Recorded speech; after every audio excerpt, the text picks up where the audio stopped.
Imagine, you don't think about bad habits at all. You don't give a shit about them. So you're doing all the worst habits possible. You always seek comfort. You're running from discomfort. You think, oh, life will be okay on its own anyways, so I don't have to do anything.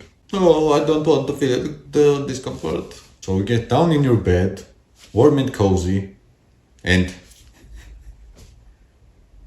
you never think about consequences of your actions. And that's why you have shitty life. Now imagine being conscious of all the bad habits. So that's the reason why you don't keep bad habits, you reject them, and you only keep good habits. You're always improving yourself. You're seeking discomfort. Because as a man, you know that discomfort grows you.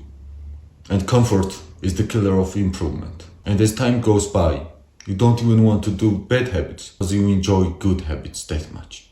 I remember in 2020, I was growing up and I was not conscious about my habits at all. I didn't know what bad habit was. I didn't know what good habit was. So I didn't give a fuck. I do what my dumbass mind will tell me. I was always playing games, watching movies, doing some shady stuff. I didn't know that those things had bad influence on me, so I would not stop doing them. I felt bad for some reason, but I had no idea that it was because of those habits. And I thought that feeling bad was normal, like all these motherfuckers think. And I was coping hard as fuck, thinking that bad habits are good for me because the video games improve my reflexes, so I'll be faster. But then I discovered that those bad habits were ruining my life. So I tried to get rid of them one by one. And I started changing them with good habits. And my life became better and better. I felt less depressed, less anxious, and felt happier than ever. These days, people think that feeling bad is normal. Everyone feels bad, so you might as well feel bad. They're not changing anything to improve that. They're doing all the bad habits, not even conscious that this is the reason why they feel bad. But they think that, oh, good habits are discomfortable. So why should I do them? They won't help me at all. But you know, the truth is, they're just dumbasses. I bet they know, like, they must fucking know that those bad habits make them feel bad. But they don't want to admit. Like, I know for certain. And you know what was the worst thing? They make you feel the same way. They tell you, oh, good habits are bad, don't do them, it's discomfortable. Come on, play with us. Let's have fun. Let's drink. Let's smoke. Fucking smokers. They make you think the same way. And you know, sometimes some people trust them and make their lives worse. Those motherfuckers talk the way that they will make you believe that bad habits are not that bad. So you do them. And then you don't even have balls to change that. They don't understand about mental health and how everything affects our mental health. Like, literally, everything you do, just simple things, even picking up your phone for 5 seconds. It seems like nothing, right? But it's affecting your mental health. Trust me, bro, that's the case. That's why you feel bad when you waste 5 seconds, even 5 fucking seconds, on some dumbass YouTube video. You feel bad because it's affecting mental health. When you feel bad, your mental health worsens. That's why when we feel bad, we can't do shit. There are many habits that worsens our mental health. But I listed 5 things that's the worst for our mental health. In my opinion, of course. Habit number 1, corn. No shit, right? Of course corn is bad. You're watching some other dude fuck the girl, and you feel like, come on, bro, it's totally unnatural. Imagine, like thousands of years ago, would someone sit there and watch other guy fuck other girl? Like this? No one would have done that. So why do we do that? You're making yourself cock. And also, this shit destroys your testosterone, which is most important thing in men. So guess what? If you watch too much porn, your dick won't even get hard.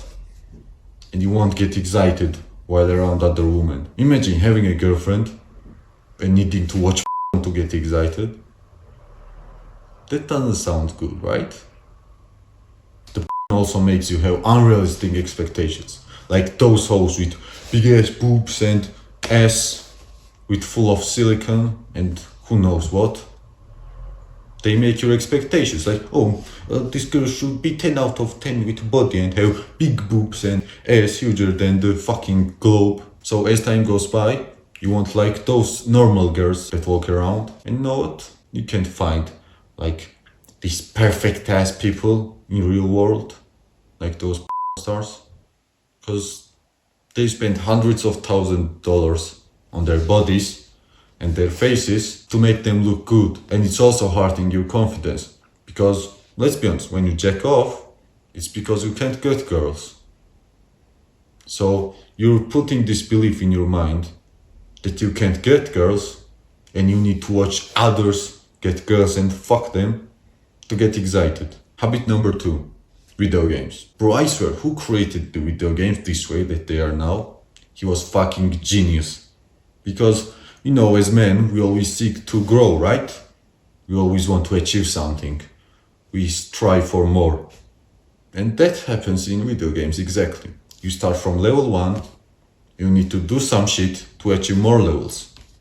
And maybe kill the harder bosses or defeat other players. That seems like real life needs for men, right? We want to beat others in competition and we always want to achieve more. So when playing games, you get this fake feeling of achieving something. And your brain thinks like, because it's dumbass, oh, I achieved that, so now I can rest. And so you lay down and waste time. Don't do anything in real world. They're manipulating your manly feeling to spend your energy in games instead of real life. So that's why gamers mostly stay losers. It's also like socializing. You know, we are humans, we're social creatures, so we need to socialize with others. And while playing games with friends, we are in voice chats, right? And we feel like we're socializing. But that's fake feeling. I think that socialize only means when you meet someone in person and you can see them and talk to them. Not when you see their fucking chat and, oh, how it's going, bro? Yeah, let's get that up. It's not socializing. Number 3, fictional books. I know, reading books is good, but only if they're educational.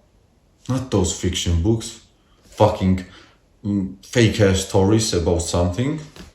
Yeah, it might feel nice and interesting, but it's a little bit better than movies and video games. But you know what's bad about it? It takes a lot of fucking time, bro. You can watch a movie in 1 hour and a half, but to read a book, it takes days, if not weeks. So you spend all that time reading something that won't benefit you. And it's really bad because like everyone thinks reading books is good. But the reality is, reading educational books is good, not fictional ones. So you must change it. And if you really like to read, which you should, read educational books. Spend time on this one so you'll improve yourself and learn new things that you can use in real world to achieve success. Number 4, sleeping late. Yeah, I know that we all like when we get cozy and warm in our bed at night. We pick our phone and scroll or some shit like that. Text girls, watch movies, watch porn. Many shit, like we're comfortable in our own bed, so we don't find the need. Even when we want to sleep, like it's so hard to sleep. We really want to pick our phones up and waste time. We think that we don't need sleep. But the reality is, if you sleep good, everything gets better. And it's vice versa. If you sleep bad, everything gets worse. Your mental health gets worse. Your mental health gets worse. Your energy gets worse. You have no energy when you wake up the next morning. Your appearance changes. You get fucking black eyes and all that shit. You feel weaker, because again, you don't have any energy. And you feel unmotivated. So you don't do shit next day. I think that's the reason many people suck. Because they always sleep at late night. And they have no energy the next morning. So they just do the comfortable stuff that does not benefit them. And lastly, number 5, social media, especially Instagram. Because when you go on Instagram, you see all these fucking good looking models showing their asses and muscles. And no, they're probably photoshopped and edited the way to look good. And you might not even realize, but unconsciously, your mind compares yourself to them. So your mind sets unrealistic standards for yourself. And you never feel good about your body and stuff like this, about your life, because when you watch these dumbass fucking stories showing the highlights, like they consist 5 seconds of good time and they're showing it on their story. And you feel like, oh, my life sucks compared to them. Yeah, no shit. If you were trying to do that, you would be able to do it. If all you wanted is to make 5-second story that everyone else would look, oh, well, he's having so much fun, you could do that with $10 fucking, bro. So get off this shit and don't trust this shit, okay? I want you to try everything to eliminate those habits at all costs, okay? This will make your life much better. That's it, bro. Now I'm out. Get your ass up and do what's important. Peace.